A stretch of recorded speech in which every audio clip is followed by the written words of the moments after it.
Mendengar Engkau berbicara kepada kami dengan firman-Mu. Karena kami jujur berkata di hadapan-Mu, tanpa firman-Mu langkah hidup kami bisa tersesat.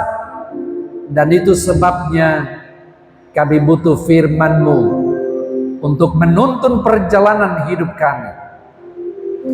Pikiran kami terbatas, kemampuan kami juga terbatas untuk memahami firman-Mu. Karena itu ya Roh Kudus, tolonglah supaya setiap kebenaran firman Tuhan yang kami dengar itu akan menghantar kami untuk tiba pada satu komitmen menghidupi firman-Mu di hidup kami hari lepas hari. Pakai hamba-Mu supaya bisa jadi alat menyampaikan kebenaran firman-Mu. Kalau ada kuasa jahat yang coba mengganggu konsentrasi kami, sama-sama kami putuskan, hancurkan dalam nama Tuhan Yesus. Dan biar kuasa Tuhan saja yang berlaku atas kami. Dalam nama Tuhan Yesus firman yang hidup kami berdoa. Haleluya. Amin. Silakan duduk.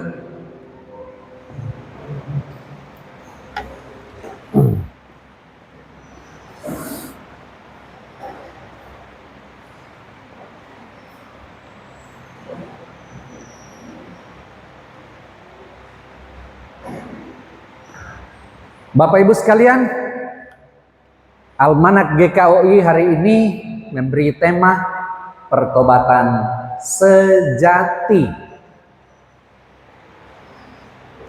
Dengan bacaan Alkitab Ulangan 30 ayat 1 sampai 10. Ulangan 30 ayat 1 sampai 10, diundang berdiri, mari kita akan baca bersama-sama. Mulai, maka apabila segala hal ini berlaku atasmu, yakni berkat dan kutuk yang telah kuperhadapkan kepadamu itu, dan engkau menjadi sadar dalam hatimu di tengah-tengah segala bangsa, kemana Tuhan Allahmu menghalau engkau. Dan apabila engkau berbalik kepada Tuhan Allahmu, dan mendengarkan suaranya sesuai dengan segala yang kuperintahkan kepadamu pada hari ini, baik engkau maupun anak-anakmu, dengan segenap hatimu dan dengan segenap jiwamu, maka Tuhan Allahmu akan memulihkan keadaanmu dan akan menyayangi engkau. Ia akan mengumpulkan engkau kembali dari segala bangsa kemana Tuhan Allahmu telah menyerahkan engkau. Sekalipun orang-orang yang terhalau daripadamu ada di ujung langit, dari sana pun Tuhan Allahmu akan mengumpulkan engkau kembali, dan dari sana pun Ia akan mengambil engkau. Tuhan Allahmu akan membawa engkau masuk ke negeri yang sudah dimiliki nenek moyangmu, dan engkau pun akan memilikinya pula.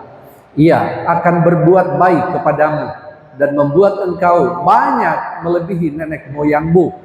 Dan Tuhan Allahmu akan menyunat hatimu dan hati keturunanmu, sehingga engkau mengasihi Tuhan Allahmu dengan segenap hatimu dan dengan segenap jiwamu, supaya engkau hidup.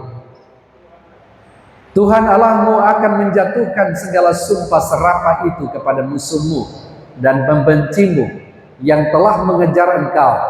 Engkau akan mendengarkan kembali suara Tuhan dan melakukan segala perintahnya yang kusampaikan kepadamu pada hari ini. Tuhan Allahmu akan melimpahi engkau dengan kebaikan dalam segala pekerjaanmu, dalam buah kandunganmu, dalam hasil ternakmu, dan dalam hasil bumimu. Sebab Tuhan Allahmu akan bergirang kembali karena engkau dalam keberuntunganmu, seperti Ia bergirang karena nenek moyangmu dahulu.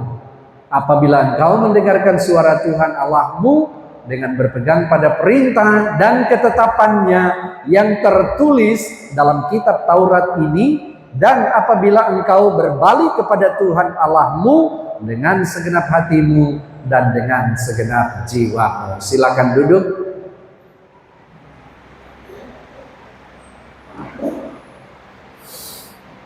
Pertobatan sejati ini mulai jarang dikhotbahkan.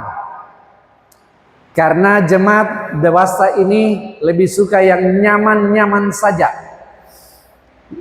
Khotbah-khotbah pada umumnya diarahkan kepada berkat, damai sejahtera, dan lain-lain hal-hal yang bersifat positif. Tapi kenapa gereja Kristen Oikumene Indonesia mengangkat tema ini, pertobatan sejati, untuk kita bicarakan dan renungkan bersama? Ini dikandung maksud supaya semua jemaat yang ada di GKOI paham betul bahwa yang namanya pertobatan itu adalah sesuatu yang tidak saja penting, tapi sangat penting. Sebab tanpa pertobatan semua kita tahu bahwa kita tidak akan memperoleh apa-apa dalam hidup ini kalau kita tidak menjalani yang namanya pertobatan. Dan mungkin perlu saya disclaimer, ini bukan cuma berlaku untuk jemaat, tetapi berlaku untuk saya sebagai hamba Tuhan, berlaku untuk teman-teman pendeta, berlaku untuk para penatua dan diaken, berlaku untuk semua orang tanpa kecuali. Sebelum lanjut, mengingat ornamen Natal ini somo bongkar seiring dengan kuncikan, maka saya rindu untuk berdiri di belakang kata Natal ini untuk sekedar mereview kembali. Ada ndak di antara jemaat yang masih sempat ingat yang pernah saya kasih arti di belakang huruf-huruf ini? Salah satu saja. Yang mana? Ada yang mau challenge? Huruf apa yang masih diingat? Hah? N. Pak Ketua, apa N-nya? Yes. N. Mana? Oh ya. N. Nubuat. Jadi kalau ditanya apa itu Natal, jawab Jo. Nubuat telah menjadi kenyataan. Ada lagi yang mau ingat lagi? A apa? Siapa? Mana? Pak Pendeta Justus. Apa itu Natal? Allah menjadi manusia. Lalu kemudian DPT? Yes, Pak Penatua Dande. Tidak ada yang mustahil bagi Tuhan. Ini perkataan Maria kepada malaikat. Lalu A lagi?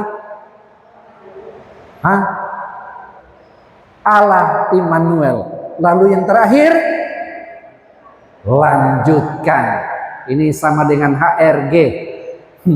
Lanjutkan HRG. Doa kami menyertai. Selesaikan tugasmu. Dan terima kasih tentunya untuk HRG yang sudah menata dengan baik ini. Dan orang apresiasi karena beberapa saatnya akan dibongkar. Dan mereka akan mempersiapkan ide baru lagi yang lebih bombastis, bukan cuma dahsyat ya, bombastis. Baik saudara, pertobatan sejati kita akan lihat bersama apa kata Alkitab tentang ini, secara khusus lingkup bacaan tadi di Ulangan pasal yang ke-30. Mungkin sedikit bermasalah, boleh dibantu. Next. Bisakah nextnya? Oke. Kalau ingat-ingat lagi pembacaan tadi, maka kita akan berjumpa ada 4 pemahaman tentang pertobatan sejati berdasarkan bacaan tadi. Yang pertama saudara, sadar diri. Sadar diri. Namanya pertobatan sejati itu berarti pertama-tama dalam kehidupan orang Israel, Tuhan mau supaya ada apa saudara? Sadar diri. Next. Coba perhatikan ayat bacaan tadi, ayat yang pertama. Di sini kita akan jumpai kesadaran akan dosa dan akibatnya. Maka apabila segala hal ini berlaku atasmu, yakni berkat dan kutuk, yang telah kuperhadapkan kepadamu itu, dan engkau menjadi apa? Sampai di situ saja. Menjadi sadar berarti sebenarnya ketika Musa menyampaikan firman yang dia dengar dari Tuhan, dia mau kasih ingat kepada umat bahwa kalau ada banyak kesempatan umat ini dihukum oleh Tuhan, kan mereka banyak kali dibuang. Dan kalau mereka dibuang itu, saudara, orang mesti ingat betul bahwa itu cara Tuhan supaya membuat bangsa Israel ini menjadi apa? Sadar. Mungkin kita bertanya, kenapa Tuhan ini begitu getol mengasihi umatnya? Padahal mereka ini sudah hidup jauh dari hadapan Tuhan. Mereka kepala batu. Mereka bertindak sebagai domba yang binal. Mereka betul-betul berperilaku sebagai orang yang tidak lagi mencerminkan kehendak Tuhan. Mengapa? Karena sebenarnya umat Israel ini terikat dengan satu perjanjian. Namanya perjanjian di Sinai. Kalau ingat itu Keluaran 6 ayat 6 bilang begini. Tuhan Allah bilang begini. Aku telah mengangkat engkau menjadi umatku, dan aku menjadi Allahmu. Di situ itu keterpilihan umat Israel atau bangsa Israel. Jadi karena Tuhan berinisiatif untuk mengangkat umat Israel menjadi umatnya, dan dia sebagai Allah menjadi Allah umat Israel, maka Allah bertanggung jawab bukan sekedar pilih, tetapi ketika umat Israel ini berperilaku besar, bukan berarti keterpilihan ini selesai. Makanya kalau banyak kali Allah itu menghukum umat, buang. Itu maksudnya supaya identitas sebagai umat Allah tetap. Jati diri mereka sebagai umat pilihan Allah tetap. Bagaimana supaya jati diri itu melekat? Tidak ada cara lain. Kasih hukuman, buang. Dalam bahasa Alkitab tadi, ini juga bisa disebut sebagai kutuk yang akan membuat umat Israel itu sadar. Jadi poin pertama, berdasarkan bacaan ini, pertobatan sejati adalah orang yang sadar. Berikut saudara, coba perhatikan. Kutuk pembuangan penderitaan yang disampaikan dalam ayat tadi itu berkaitan dengan ketidaktaatan kepada Allah. Artinya bukan menyalahkan keadaan atau orang lain, tetapi supaya ada refleksi diri di hadapan Tuhan. Dan kesadaran itu saudara hanya bisa terjadi di hadapan Tuhan. Sebab jangan cuma sadar, tapi sadar itu cuma di hadapan manusia. Tapi Tuhan mau supaya sadar itu dinyatakan di hadapan Tuhan. Itu baru namanya sadar yang punya hubungan dengan pertobatan sejati. Kemudian yang kedua saudara, ada kata kuncinya kembali. Pertobatan sejati itu artinya kembali. Jadi misalnya kalau Craig pada awalnya berjalan begini, kalau dibilang kembali berarti balik arah. Balik arah itu bukan sekedar menghadap kanan, tapi balik arah, ya kan? Jadi misalnya kalau Craig selama ini ke sana malas-malas beribadah, kalau Tuhan bilang kembali, menjadi orang yang siap lagi untuk rajin, itu namanya kembali. Coba perhatikan ayatnya dulu. Pertobatan sejati berarti kembali kepada Tuhan dengan sepenuh hati. Boleh kita baca sama-sama 2 mulai. Dan apabila engkau berbalik kepada Tuhan Allahmu dan mendengarkan suaranya sesuai dengan segala yang kuperintahkan kepadamu pada hari ini, baik engkau maupun anak-anakmu, dengan segenap hatimu dan dengan segenap jiwamu. Jadi gampang ya, pertobatan sejati yang nomor 2 adalah kembali atau berbalik. Sampai di sini saya kira saudara gampang untuk kita visualisasikannya. Yang namanya pertobatan untuk yang kedua berdasarkan bacaan ini di ayat 2 bilang pulang, berbalik, jangan jalan terus, tapi putar haluan. Next, dalam Alkitab saudara, pertobatan selalu mengandung makna berbalik. Ibraninya itu zul, kembali. Kalau Yunaninya itu metanoia, perubahan pikiran atau hati. Artinya ada perubahan arah hidup dari ketidaktaatan menuju ketaatan. Karena ini sifatnya pengajaran, nanti sesudah ibadah ini saya akan share ke grup supaya nanti bisa dilihat kembali dan dipelajari lagi apa yang sudah saya persiapkan ini. Next. Ini yang harus kita lihat saudara, sebab jangan sampai ada di antara jemaat yang masih bingung untuk membedakan apa bedanya itu menyesal dengan bertobat. Sebab bisa jadi yang orang lakukan selama ini adalah menyesal. Orang anggap mungkin itu bertobat, padahal itu cuma menyesal biasa. Beda itu saudara ya. Kalau menyesal ini coba perhatikan ciri-cirinya. Sedih karena kena dampak buruk. Artinya ada hukuman, ada kehilangan, ada rasa malu. Dan kalau itu terjadi, lalu kemudian orang sedih. Tapi cuma sampai di sedih. Itu namanya menyesal. Tapi juga takut konsekuensinya. Bukan takut kepada Tuhan ketika kita misalnya menerima sesuatu yang merupakan penghukuman. Bukan takut kepada Tuhan, tetapi kita takut apa konsekuensi yang akan kita terima. Atau bisa menangis tetapi hidup tetap tidak berubah. Setiap kali ada masalah menangis saja, menangis. Tapi tidak berubah. Itu bagian dari menyesal. Setelah keadaan membaik, kembali ke pola lama. Itu namanya menyesal. Next. Coba lihat contoh dalam Alkitab, ada Esau yang pernah bersedih karena tidak dapat berkat. Memang dia dapat berkat, tapi sebenarnya DP adek solebe dulu ambil itu berkat.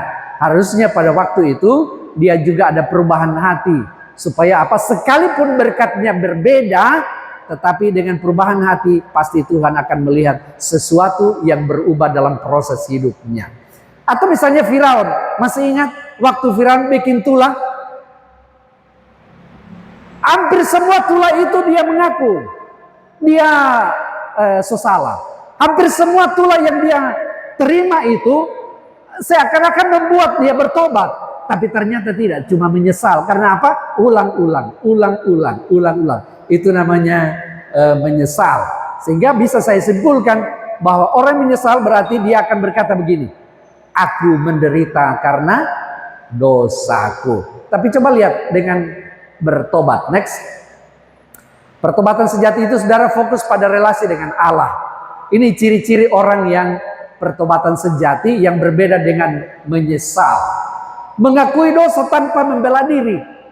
Ada kan orang yang mengaku dosa tetapi dia ikut dengan catatan, ikut dengan alasan-alasan. Oh Tuhan, iya betul kita salah. Mar sebenarnya kau hanya mau begini kalau bla bla bla. Itu namanya membela diri. Orang yang bertobat sejati bilang kepada Tuhan, salah. Maka itu pertobatan yang Tuhan minta. Sebab kalau orang kasih alasan, tetap itu namanya cuma menyesal. Ya. Yang berikut saudara, cirinya adalah dia sedih karena menyakiti hati Tuhan.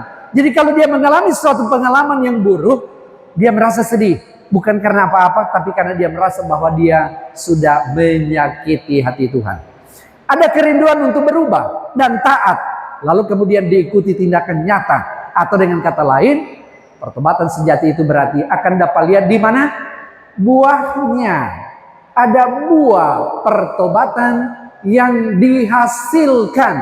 Yang bukan hanya sekedar orang lihat, tetapi Tuhan lihat dan Tuhan tahu bagaimana menilai buah pertobatan yang kita hasilkan. Next. Lihat misalnya contoh dalam Alkitab ya. Ini Daud kan semua orang tahu dia salah toh. Dia berselingkuh. Dia kadang-kadang juga kepala batu, tetapi dia selalu tahu. Ini yang membuat Tuhan itu jatuh cinta sama Daud dibanding Saul. Itu Saul saudara raja pertama Tuhan tidak suka karena apa? Dia tidak memiliki unsur pertobatan. Tapi Daud sehebat apapun dosanya, tapi karena dia tahu bertobat, mengaku salah di hadapan Tuhan, Tuhan sayang pada dia. Bahkan kalau baca Mazmur 51, dia mengakui dosa dan memohon hati yang baru. Atau dalam cerita anak yang hilang ya, orang tahu itu ya, perumpamaan tentang anak yang hilang. Jadi ini anak yang hilang ini pada suatu waktu ketika semua proses hidup dijalaninya, dia tiba pada satu titik. Tidak ada pilihan lain selain apa? Pulang kemana? Ke rumah Bapa. Sebab dengan pulang ke rumah Bapa, dia pasti mengalami pengasihan Tuhan. Itu yang namanya pertobatan sejati. Sampai di sini saya harap orang sudah bisa bedakan ya, mana itu menyesal dan mana itu bertobat. Supaya yang orang anggap bertobat bukan menyesal, sebaliknya yang orang anggap menyesal jangan anggap itu sebagai pertobatan. Next. Jadi saudara, saya ringkas saja. Pertobatan adalah kesadaran mendalam akan dosa dan akibatnya yang membawa seseorang untuk dengan rendah hati kembali kepada Tuhan dan hidup dalam ketaatan kepadanya. Jadi bukan cuma bilang saya salah, tapi berkata saya mau kembali dan hidup sesuai kehendak Tuhan. Sudah dua ya. Yang pertama tadi apa? Sadar. Yang kedua berbalik. Sekarang yang ketiga ada pemulihan. Jadi orang yang sadar, orang yang berbalik, Alkitab ini bacaan tadi memberi jaminan akan ada recovery, akan ada pemulihan yang terjadi oleh setiap orang yang sadar dan kemudian mau berbalik kepada Tuhan. Next. Pertobatan sejati itu saudara mengundang pemulihan dari Allah. Baca dulu ayat 3, 2 mulai.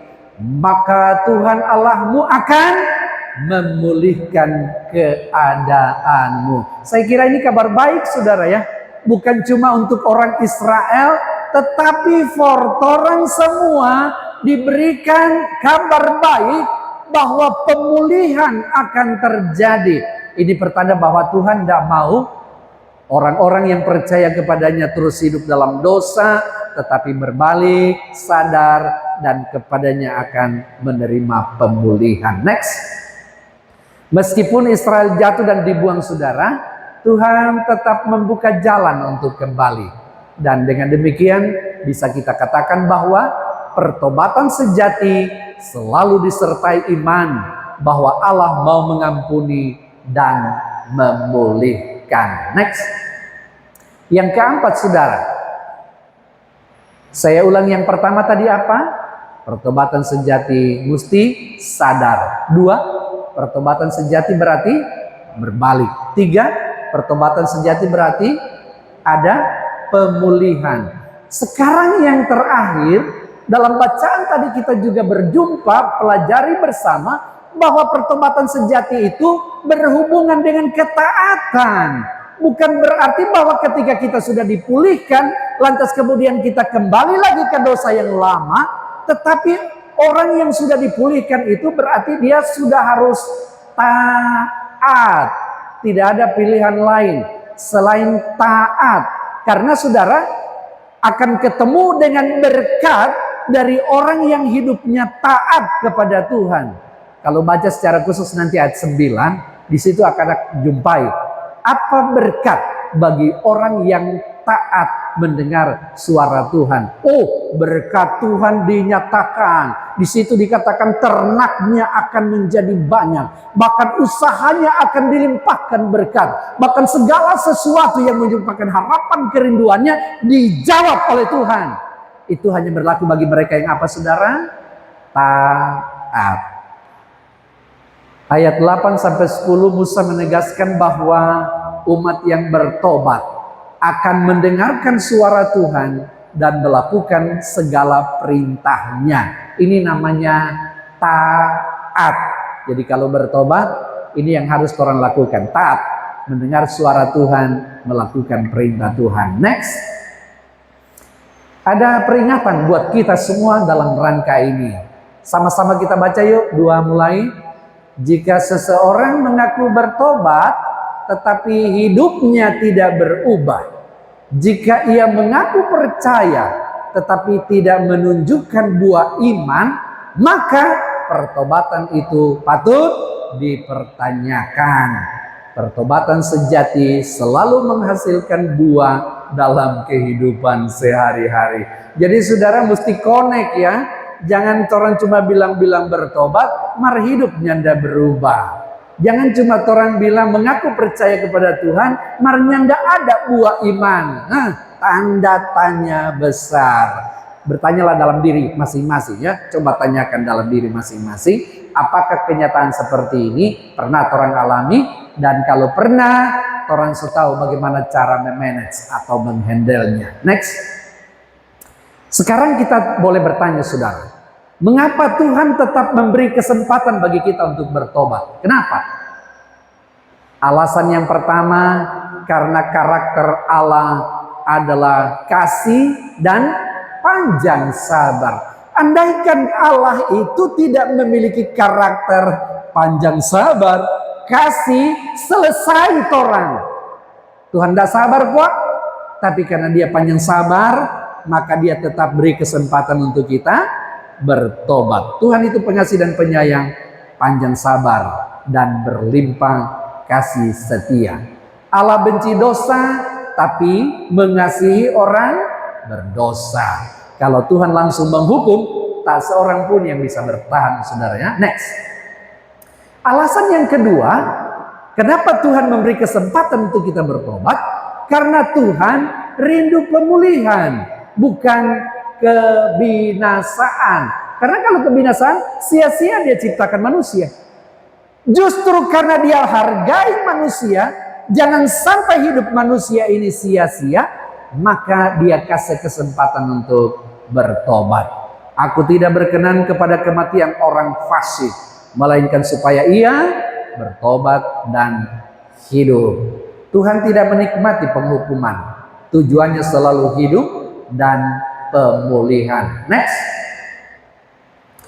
Yang ketiga saudara, alasan kenapa Tuhan beri kesempatan untuk kita bertobat, karena pertobatan memuliakan Tuhan. Artinya saat manusia bertobat, kasih karunia Allah dinyatakan, keadilan dan kasih bertemu, nama Tuhan dimuliakan. Kesempatan bertobat adalah anugerah, bukan bukan, tapi itu anugerah ya. Next. Lalu yang terakhir saudara, buah-buah pertobatan. Ini yang poin yang harus orang taruh kira betul, karena pasti ada banyak orang di antara kita yang pasti bertanya, buah pertobatan mana yang harus kita hasilkan. Maka saya sudah coba untuk inventarisir supaya gampang untuk orang mengerti.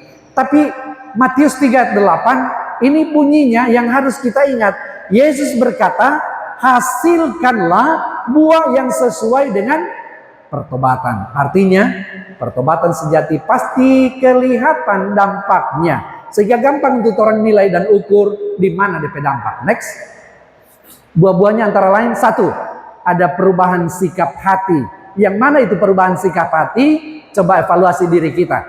Mulai dari keras ke lembut, atau dari membenarkan diri menjadi rendah hati, atau dari egois dan mau diajar. Kalau hal-hal ini orang taruh kira saudara, kita perhatikan, maka itu berarti ada perubahan sikap hati di poin yang pertama yang bisa kita hasilkan. Gampang ya, ada perubahan sikap hati. Sehingga ketika kita pulang dari tempat ini, di keluarga kita, suami, istri, dan anak-anak, kita rasa kalau ada perubahan sikap hati itu berarti itu buah yang kita hasilkan pertama. Kedua, ketaatan yang nyata. Bukan cuma tahu firman tetapi mau melakukan. Itu ciri orang yang berbuah. Ada keputusan konkret, meninggalkan dosa. Yang ketiga, kerinduan akan kekudusan. Bukan sekedar karena orang takut neraka, bukan. Tapi kita rindu hidup menyenangkan hati Tuhan. Next. Yang keempat, ada pemulihan relasi dengan Tuhan. Orang berdoa selalu hidup, ya. Orang yang rajin berdoa berarti itu pertanda bahwa orang tersebut menghasilkan buah pertobatan. Kemarin ketua jemaat kasih ingat waktu orang bergurau di lapangan di area kita perumah. Waktu ada bercerita soal kesehatan dan tentang orang pe umur, ketua langsung kancing, jangan bilang begini. Sudah Jo, orang so tua, badeka jo patuhan. Kita pikir-pikir ini satu kalimat finish yang saya kira perlu orang pegang ya. Makin tambah umur, makin dekat dengan Tuhan. Supaya ketua bilang aman, ya. Orang tidak terlalu hidup stres dalam hidup ini karena orang berserah kepada Tuhan. Dan saya kira ini buah pertobatan. Makanya tadi waktu saya datang, kita coba muncul di sini. Mari kita lihat ketua yang piket, kita ikut keluar ulang, putar masuk di sini. Sama dengan ibu gembala. Saudara yang dikasih oleh Tuhan, itu yang keempat. Yang kelima, ketekunan bukan kesempurnaan. Orang ini masih bisa jatuh, masih ya. Jangan harap bahwa kalau orang bertobat hari ini, sudah mau bikin dosa. Tapi coba perhatikan, masih bisa jatuh, tapi tidak betah di dalam dosa.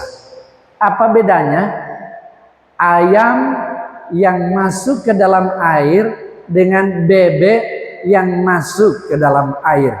Apa DP beda yuk? Ayam dengan bebek yang tak isi di air. Apa bedanya? Kalau ayam tak jatuh di air, maka dia akan berusaha untuk cepat-cepat terbang keluar dari air. Kalau bebek, merdeka. So ini kita habitat, ya kan? Dalam soal pertobatan, yang mana orang mau pilih? Cara ayam atau cara bebek?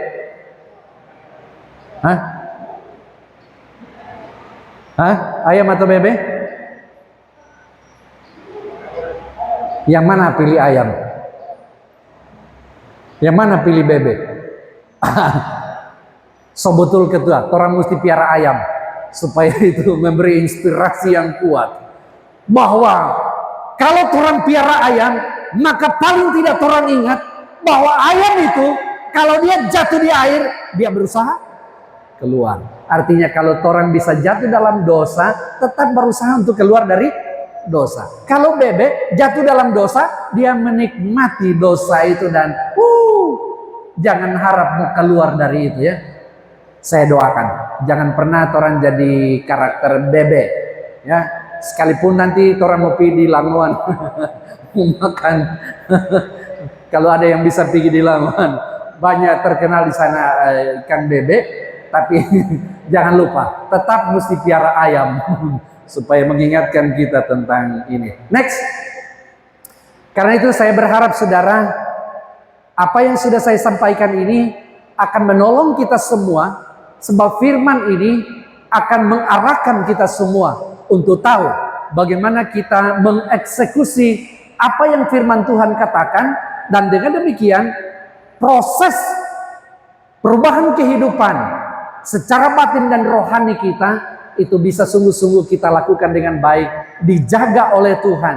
Karena Tuhan menghendaki selagi Tuhan masih memberi kesempatan kepada kita untuk hidup di dunia ini, berarti kesempatan itu harus kita maksimalkan dengan baik untuk hidup dalam pertobatan sejati.